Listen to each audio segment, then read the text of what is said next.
Amigo y amiga que me escuchas, te damos la bienvenida nuevamente a Púlpito Reformado, la voz de la Reforma Protestante en Puerto Rico, la voz oficial de la Iglesia Presbiteriana Reformada en San Juan.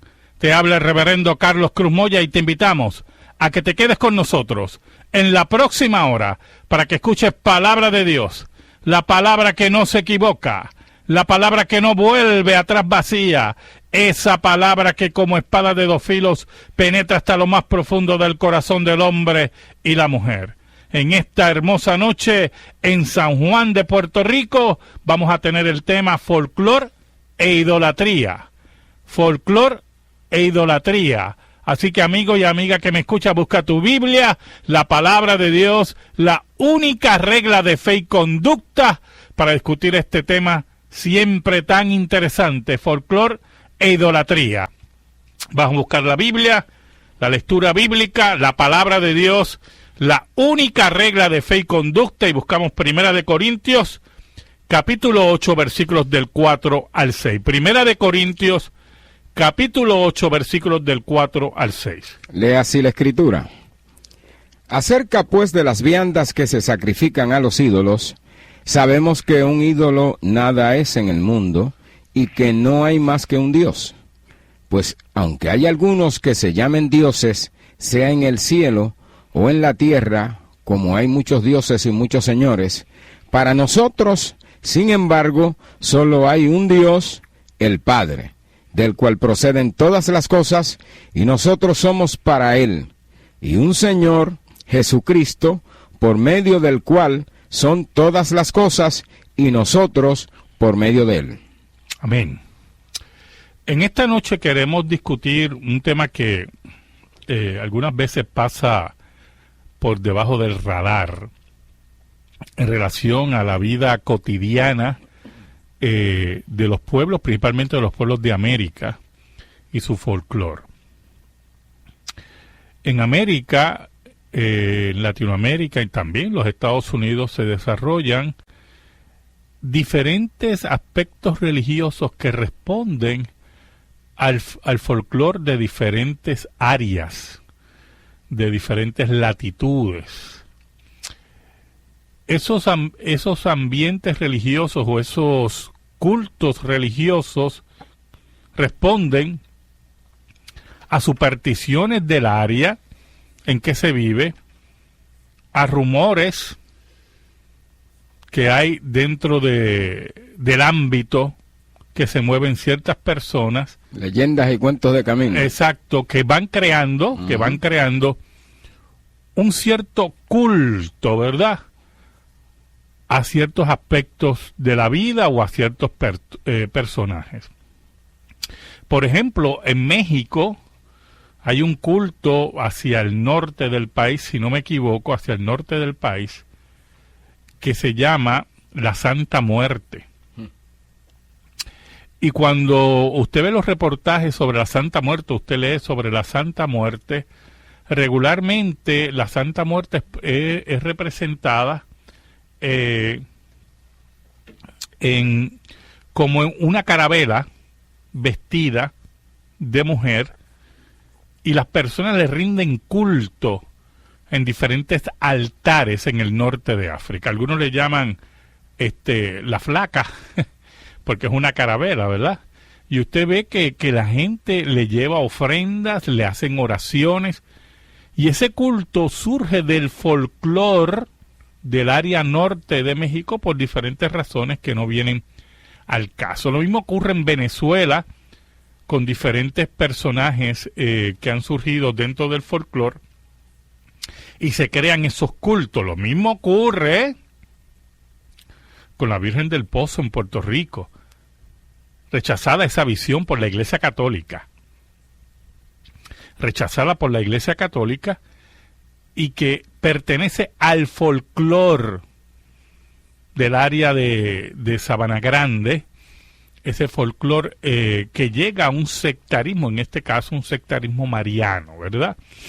Y así sucesivamente los pueblos van creando diferentes folclores, o sea, un folclore religioso que crea una idolatría. Ese folclore religioso, esa forma que se desarrollan esos diferentes sectas ocultos en las diferentes áreas, responden también a sincretismos. Diferentes sincretismos. Otros se desarrollan en religiones más fuertes, ¿verdad? Por ejemplo, el vudú en Haití, el gagá en la República Dominicana, ¿verdad? Un tipo de santería en Cuba, que ya son religiones más fuertes porque responden a raíces de religiones más desarrolladas, más bien las religiones africanas, y ocurre ese sincretismo, ¿verdad?, entre la religión católica y los cultos africanos. Sí, iba a decir eso, que precisamente dentro del culto y la cultura cubana, el negro principalmente recoge los nombres de sus dioses africanos y le pone los nombres de los santos del catolicismo. Exacto. Ahora, hay unos principios que nosotros tenemos que tener presentes cuando nos acercamos a estudiar esos cultos o queremos reconocerlos por alguna razón.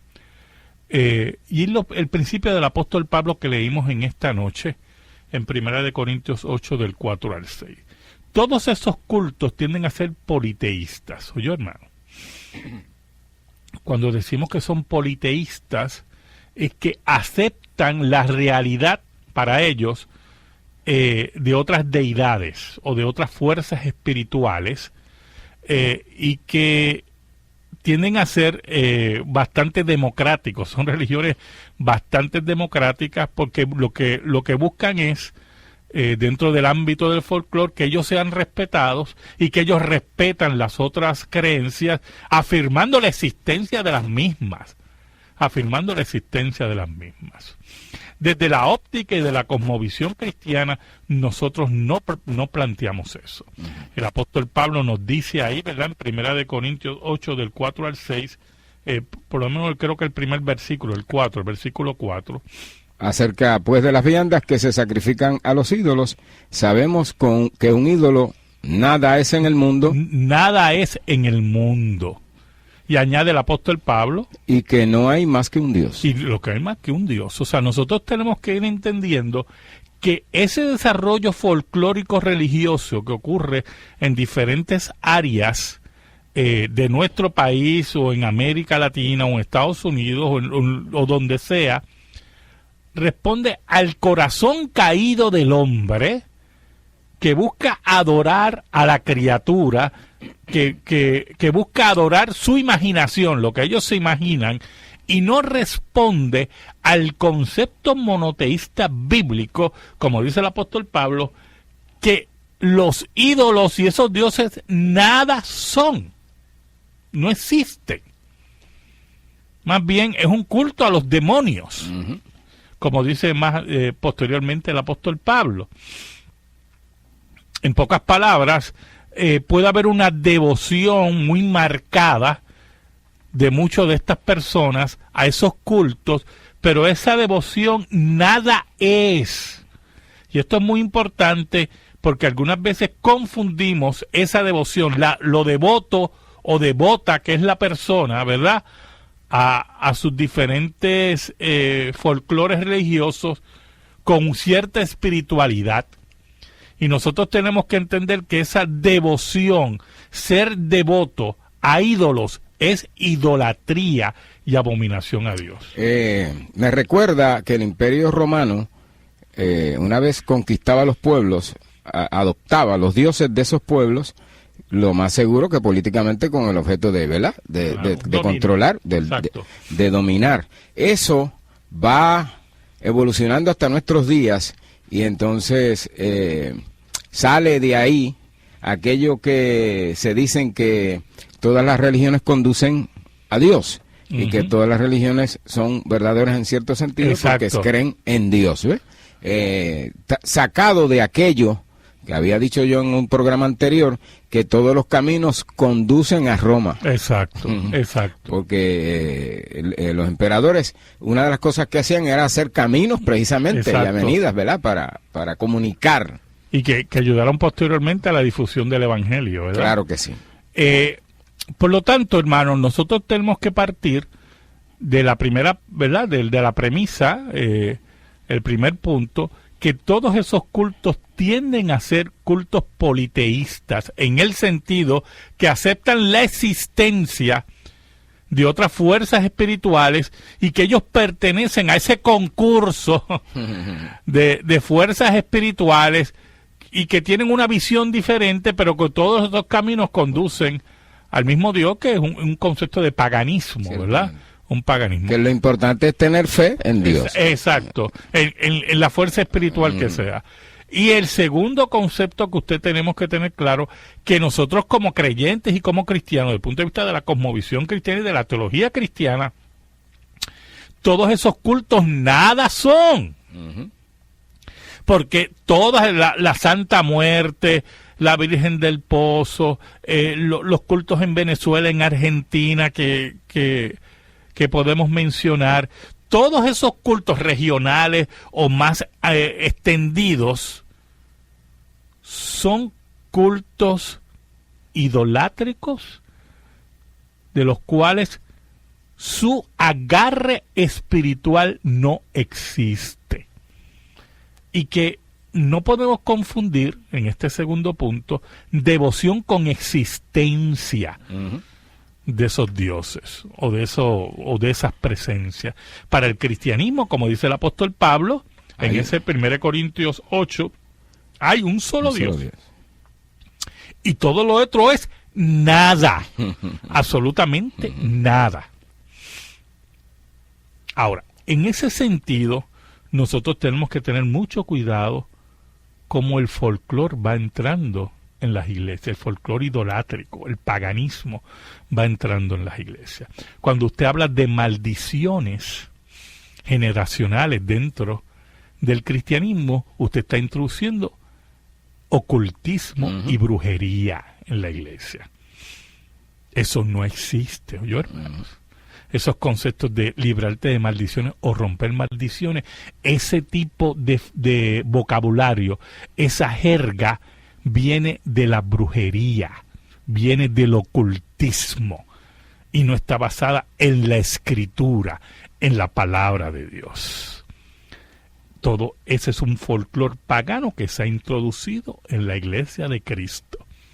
Y se han publicado hasta materiales, ¿verdad? No me gusta usar el término libro, para mí el libro es otra cosa, ¿verdad?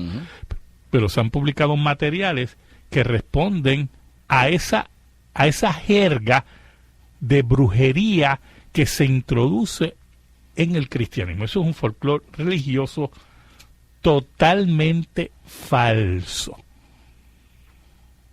y que nada existe. Dentro de esa jerga hemos escuchado personas decir que, por ejemplo, yo oí una persona una vez decir un tamaño disparate que hasta el día de hoy creo que no ha sido superado por otro disparate, pero decir que los demonios se heredan. Lo oí de una persona, yo sinceramente me quedé tan una pieza que no pude ni hablar. Porque es increíble cómo ese concepto folclórico de transmisión, eso se llama, mire, en el mundo del ocultismo, eso se llama transmisión de almas y transmisión de espíritus, transportación de espíritus, transición de espíritus. Y por lo tanto, en ese sentido, esa jerga de hablar en esa forma, de heredar demonios, viene del ocultismo, viene de la brujería, y nada tiene que ver con el cristianismo. Y vemos que, lamentablemente, ese folclore y esa idolatría se introduce dentro de la iglesia y se crea lo mismo que ocurre con esos cultos que nada son, que esos dioses nada son, no existen porque hay un solo Dios. Se crea un ambiente de histeria religiosa en la cual se cree que hay una liberación Pero nada de eso ocurre, como nada ocurre tampoco en un centro espiritista que ocurre una liberación. Nada de eso ocurre. Porque el control de todas las cosas la tiene Dios. Y Satanás y los demonios no tienen aquí mayor libertad que la que Dios puede darle. Hay una situación también dentro del cristianismo, y me acuerdo en la década del 70, cuando yo me convertí, adoptaron ese dualismo griego, que habían dos fuerzas, y estas dos fuerzas eran iguales en poder, una era Dios y una era el diablo. Y conocí un pastor que visitando una casa tenían una estatua de un indio. El pastor tenía la visita del pastor. Visita. Y luego que salimos de ahí, él aludía que el indio, hacia donde él se dirigía, movía los ojos y lo miraba. Pues mira, ahí vemos parte del folclore religioso. O sea, porque yo he visto cuadros que usted lo mira y los ojos, usted se mueve, lo sigue mirando usted. Pero mire, una estatua de un indio es nada, dice el apóstol Pablo, nada es. Nada es. Y por lo tanto no puede mover los ojos porque es un pedazo de madera o un pedazo de yeso, y eso no mueve los ojos porque no tiene vida. Contra lo que dice el Salmo 115, que tienen ojos y no ven. No ven. Así que caemos en ese folclore religioso, en esa histeria y en esa guerra dualista, como si Satanás y Dios tuvieran el mismo poder, y es un enfrentamiento entre el mal y el bien, pero a la misma circunstancia, a ver quién al final vence. Entonces, dentro de esos movimientos se ven manifestaciones parecidas al espiritismo. Exacto. Igualitas que el espiritismo. Por lo tanto, esos folclores religiosos son antiquísimos, ¿oyó, hermano? Eso viene desde la caída. ¿Qué queremos decir con eso? Con la caída de Adán y Eva, con la caída en pecado de la humanidad, se va creando un concepto idolátrico y se van creando que responden también al reino de los demonios, ¿verdad? Se van creando tradiciones y folclores religiosos y se van creando ambientes religiosos. Y la gente empieza a ver lo que no hay. Lo que le dijeron que existe y que exacto. Y vamos a ver unos pasajes interesantes en la próxima intervención, en el caso cuando el arca del pacto es tomada por los filisteos, para que entendamos cómo es la mente folclórica, ¿verdad? Cómo los filisteos pensaban de Jehová, cómo pensaban, ¿verdad?, de Dagón y Jehová, como dos fuerzas encontrándose, como muchos creen hoy, muchos creyentes creen hoy, de Satanás y Cristo. Como si Satanás y Cristo tuvieran las mismas fuerzas, a ver quién es el más poderoso al final. Y nosotros tenemos que tener cuidado con ese folclore religioso, porque ese folclore religioso es idolatría. Paganismo. Exacto. Y esa devoción que usted ve en las personas que pueden poner las caras que sean y se pueden arrastrar como quieran y pueden llorar y gemir como quieran, todas esas devociones son abominación a Dios. Estás escuchando Púlpito Reformado, la voz de la Reforma Protestante en Puerto Rico. El tema de hoy, folclor e idolatría. Pero vamos a seguir hablando más adelante de este tema. Vamos a pasar a la sección de la noticia religiosa con el hermano Andrés Martínez. Dice así la noticia: atacan iglesia evangélica en Francia. Un grupo aún no identificado prendió fuego a objetos y Biblias. El Consejo Evangélico Nacional expresa su pesar por el ataque al lugar de culto, sobre el que ya hay una investigación en marcha. Una iglesia evangélica en Manosque, la provincia de Alpes Costa Azul, fue atacada en la noche del 18 al 19 de mayo. La iglesia es parte de la denominación de Asambleas de Dios en Francia. Las Biblias, así como otros libros que había en la iglesia, fueron apilados y quemados, explicó el pastor Alain Denussy. El Consejo Nacional de Iglesias Evangélicas en Francia expresó su solidaridad y oraciones para los miembros de la iglesia en este lugar. En un comunicado, la organización que representa a las iglesias evangélicas en el país dijo que la investigación en curso determinará si esto era esencialmente un ataque contra la religión o simplemente un acto vandálico o de vandalismo. Es extremadamente lamentable que los lugares de culto se conviertan en un objetivo de delincuencia, dijo la CNF, y ofreció la ayuda de nuestro departamento legal a la iglesia. El ataque a las iglesias va a ir en aumento, yo hermanos. Hay una ola de cristianofobia, vamos a ponerlo así, en el mundo. Y a menos que sea un acto vandálico, ¿verdad? En ese sentido, si es un acto vandálico, pues es lamentable también que no se respeten los lugares de adoración. Es que se nota el haber utilizado las Biblias y otros libros. O sea, parece que hay una señal, ¿no? Exacto. De que si no es un ataque de una religión en particular o de las personas que fueron allí, exacto, los enemigos parecen. Ahora, si es desde el punto de vista religioso, es interesante porque hace como 2 años el primer ministro de Francia, no el presidente, el primer ministro de Francia, ante el avance del Islam, se puso a vociferar que Francia era un país de raíces cristianas. Mire, y esto no es cuestión de raíces cristianas. Esto es cuestión de que Dios convierta las almas a Cristo, ¿oyó? De nada vale que usted tenga raíces cristianas. Francia tuvo una revolución que fue bastante anticristiana, bastante antidios, que fue un baño de sangre, que fue una total masacre, una carnicería que posteriormente tuvo que resolver en otras formas. Ahora, nosotros tenemos que entender que decimos estas noticias para que siempre estemos alerta, ¿yo hermano? Siempre estemos alerta.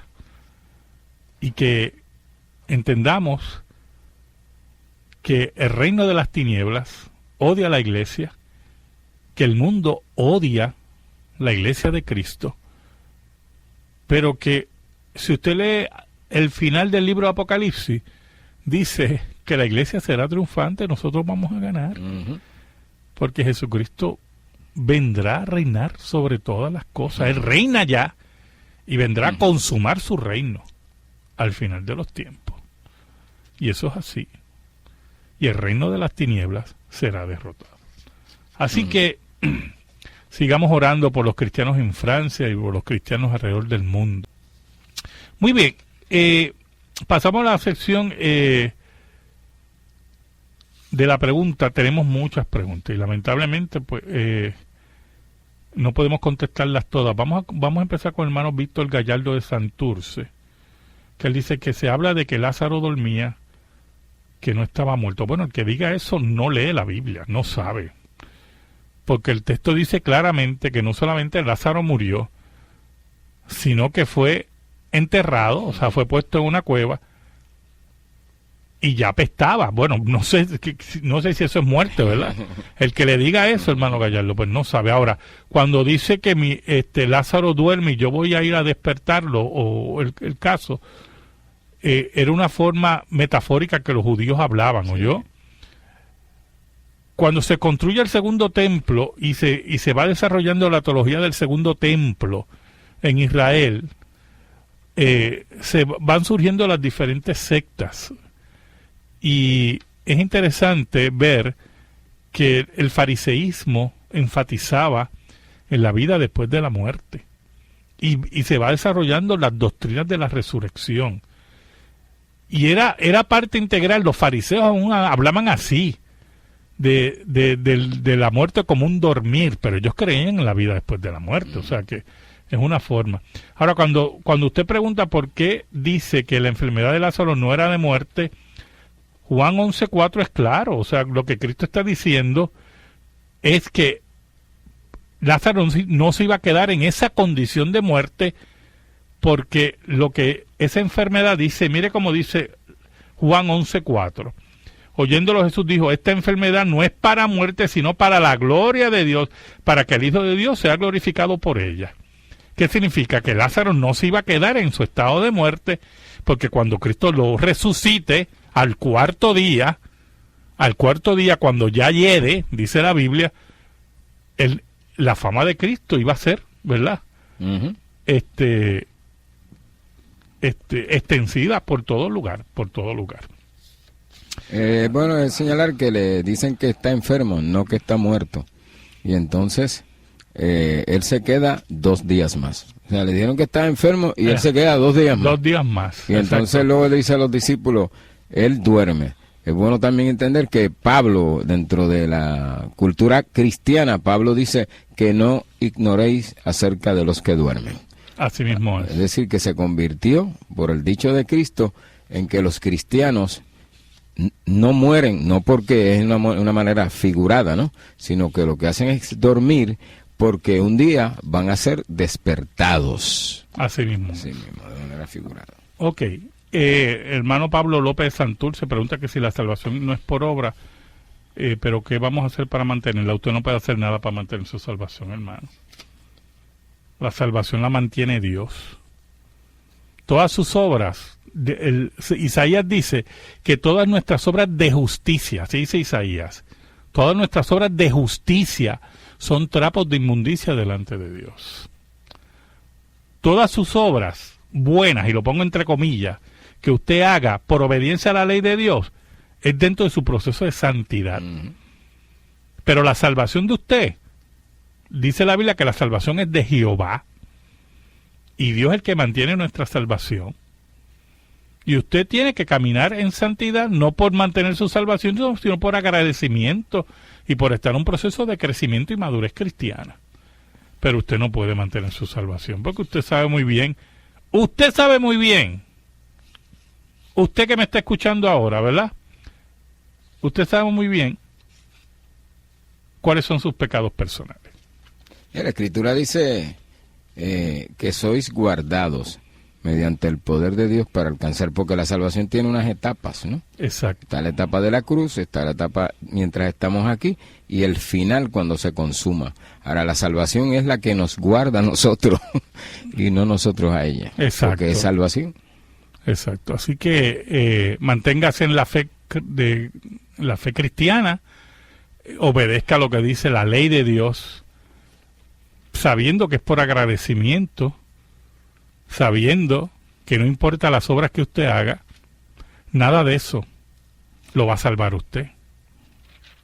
Usted tiene que obedecer a Dios, porque, mire, y eso ni forzado es, porque si ya usted está regenerado, usted quiere obedecer a Dios. Usted quiere obedecer a Dios. El que obedece a Dios, eso lo pongo entre comillas también, forzadamente es que no conoce a Dios. Es un deleite, como dice el salmista en el Salmo 119, tu ley es delicia para mí. Es un deleite para los creyentes servir a Dios. Eso denota que hay una carga que probablemente por la predicación y la enseñanza de alguna iglesia o de las, ¿verdad? Por los medios de comunicación, evangelio de obra, y esa persona está cargada tratando de, exacto, de mantener. No tiene que confiar en la gracia. Claro, así como el perdón de los pecados, usted sigue confiando igualito. Volviendo al tema del folclore y la idolatría y la jerga que se ha introducido en las iglesias, como las maldiciones generacionales y todos esos disparates y toda esa brujería que se ha introducido en las iglesias, de algunas iglesias, ¿verdad?, que hablan de todos esos inventos que son mentiras, que es ocultismo, que es brujería, que es jerga de brujería, que la Biblia no menciona nada de eso en ningún lado, ¿verdad? Y malas interpretaciones del texto bíblico. Nosotros tenemos que ver que, volviendo al folclore religioso idolátrico, en el primer punto que pusimos adelante, que usted lo tiene que tener frente a usted siempre, es que el folclore religioso, el folclore idolátrico, tiende a ser politeísta. Y vamos a leer unos versículos en Primera de Samuel, y los hermanos que nos escuchan por la radio. Primera de Samuel, capítulo 5, ¿en qué versículos vamos a leer? Del 1 al 4. Del 1 al 4. Primera de Samuel 5, del 1 al 4. Dice así: cuando los filisteos capturaron el arca de Dios, la llevaron desde Ebenezer a Asdod. Y tomaron los filisteos el arca de Dios y la metieron en la casa de Dagón y la pusieron junto a Dagón.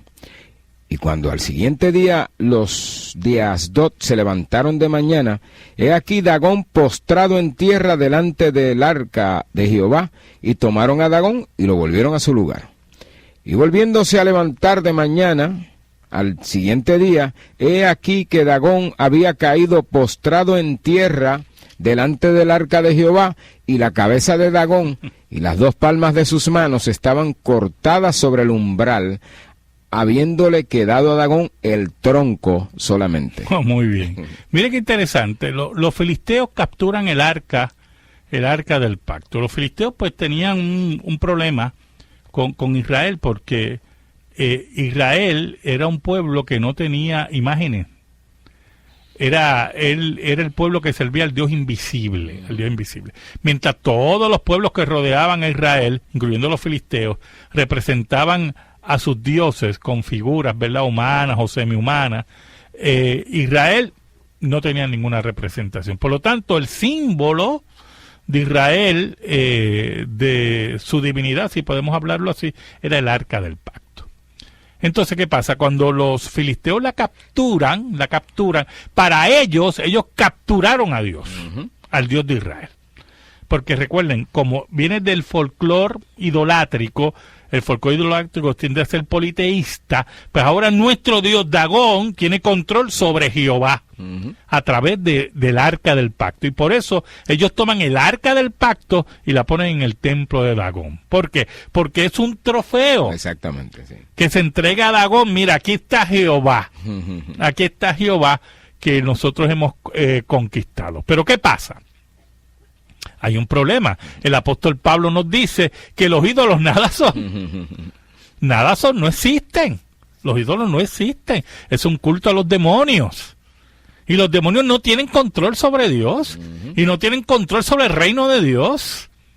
Solamente tienen control sobre los seres humanos a través de su pecaminosidad. ¿Y qué pasa? Al otro día ellos se levantan y ¿qué encuentran? Su símbolo idolátrico, que es su imagen, la imagen de Dagón, la encuentran rendida frente al arca del pacto. Frente al arca del pacto. Y al verla rendida frente al arca del pacto, pues entonces la vuelven a poner y se van. Al otro día, para que entendieran muy bien, la imagen de Dagón ya estaba hecha pedazos. Y ellos ahí van entendiendo, porque si sigue leyendo Andrés, muy importante, léete el otro versículo. Por esta causa, los sacerdotes de Dagón y todos los que entran en el templo de Dagón no pisan el umbral de Dagón en Asdod hasta hoy. Mire, no pisaban ese lugar porque cuando ellos ven la imagen destruida delante del arca del pacto, entra en ellos que una superstición y una idolatría.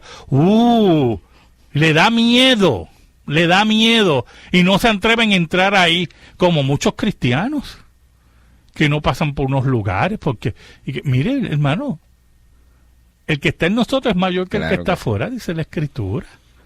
Pero caemos en ese folclore idolátrico también, en esos miedos,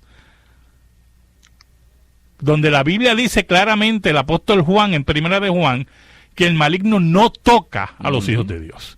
No puede tocar a los hijos de Dios.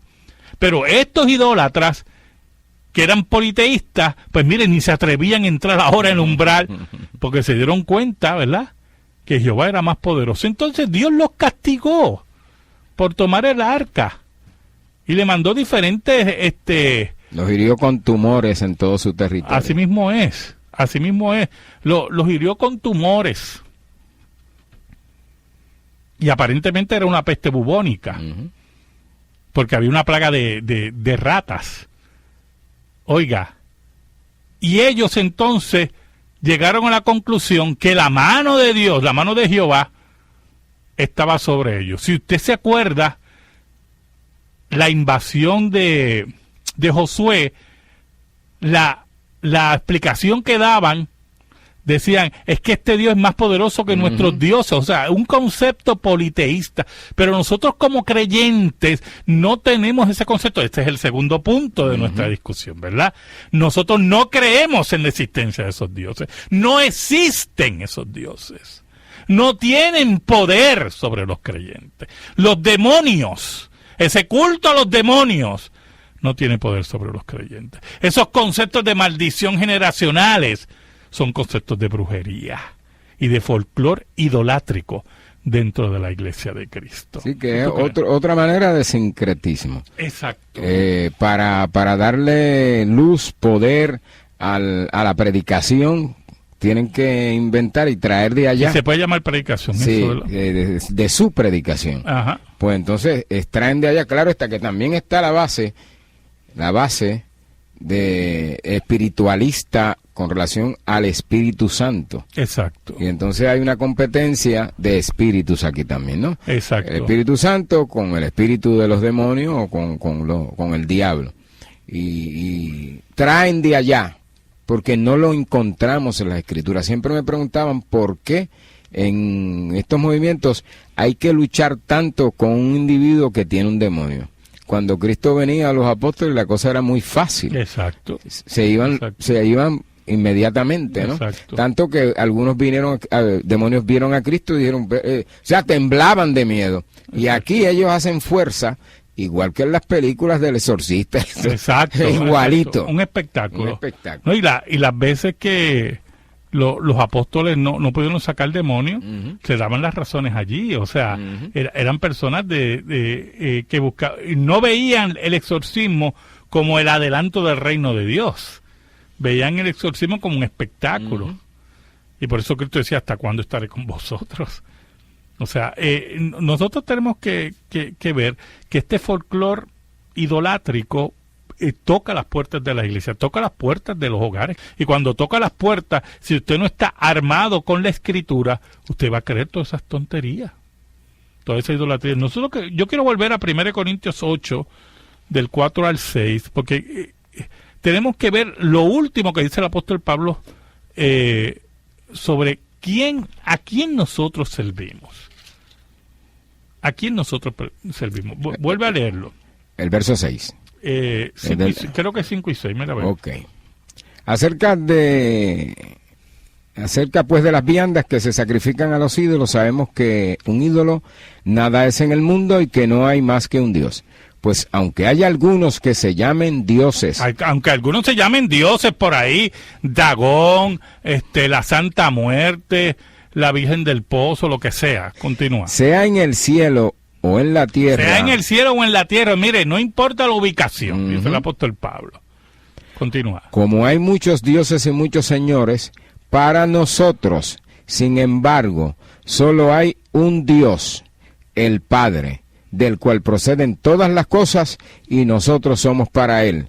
Y un Señor, Jesucristo, por medio del cual son todas las cosas y nosotros por medio de Él. Así dice el apóstol Pablo. Para nosotros solamente hay un Dios, el Padre, del cual procede todas las cosas. Por lo tanto, los desarrollos espirituales que responden al folclore, al sincretismo, a las experiencias regionales, nacionales, todos esos folclores, nada son. Y son idolatrías. Idolatrías. Yo me acuerdo cuando yo me criaba en Santurce, en una ocasión, tenía como 7 o 8 años, y corrió un rumor por todo Santurce. Yo me crié en la calle Providencia, que ahora creo que es Pellín Rodríguez, si no me equivoco. Y en una calle cercana, ¿verdad? Corre el rumor que una imagen estaba botando sangre. Oiga, imagínese, aquello fue el acabose, ¿oye? El acabose. Mire, y era tal Mi casa tenían bases protestantes y como quiera, los tíos míos, las tías mías que no tenían esa base, fueron allá y me llevaron a mí porque me querían mucho. Mire, yo me quedé impresionado de tanta gente que había para ver que la imagen que botaba sangre en Santurce. Eso es folclore idolátrico. ¿Sabe por qué? Escúcheme, mire qué sencillo es esto. Las imágenes no botan sangre. Porque las imágenes, escuche bien, no tienen sangre. Así de sencillo es eso. Y los demonios, ¿me está escuchando? No crean sangre. Porque el único que crea todas las cosas, que provienen todas las cosas, dice el apóstol Pablo, que provienen todas las cosas, es Dios.